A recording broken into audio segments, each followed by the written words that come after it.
Hello guys, welcome to Esha YouTube channel. మీకు video నచ్చితే కన్నా ప్లీజ్ ఫ్రెండ్స్ లైక్ చేయండి, షేర్ చేయండి, సబ్స్క్రైబ్ చేయండి, కమెంట్ మాత్రం తప్పకుండా చేయండి. మరిన్ని వీడియోస్ కోసం నా ఛానల్ని సబ్స్క్రైబ్ చేస్తారని అనుకుంటున్నాను. ప్లీజ్ ఫ్రెండ్స్ నచ్చితే కన్నా సబ్స్క్రైబ్ చేయండి. ఫస్ట్ సార్ వస్తాడు. సార్ వచ్చిన తర్వాత congratulations Divya, second lady captain in Bigg Boss house season 9 అని చెప్తాడు. Okay, super nice. అంతకన్నా ముందు శ్రీజ ఏంటంటే శ్రీజ అని వచ్చింది.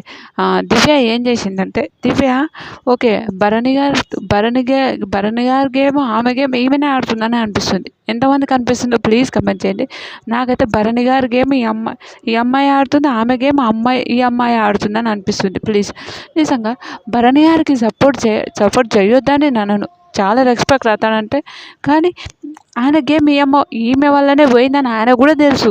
బయట వచ్చినాక తర్వాత సార్ చెప్తారు, ఇప్పుడు కూడా సేఫ్ గేమ్ ఆడకు భరణి,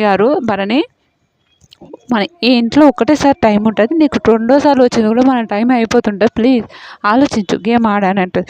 తర్వాత నాగసారి అంటే కొంచెం బ్రేక్ ఇస్తాడు. బ్రేక్ ఇచ్చినప్పుడు నిజంగా నాకైతే బాబా ఏమన్నా అనిపించింది.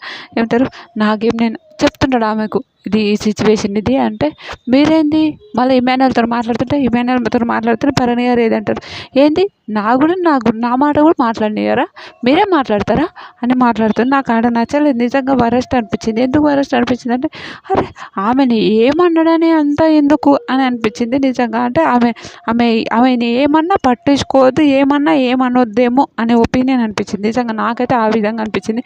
మీకేమనిపించిందో నాకు తెలియదు, కానీ నాకైతే ఆ విధంగా అనిపించింది నిజంగా. దివ్య ఓవర్ యాక్షన్ చేసిందా లేదా ప్లీజ్ కమెంట్ చేయండి. మీకేమనిపిస్తుందో ఒక లైక్ కొట్టుకోండి. బాయ్.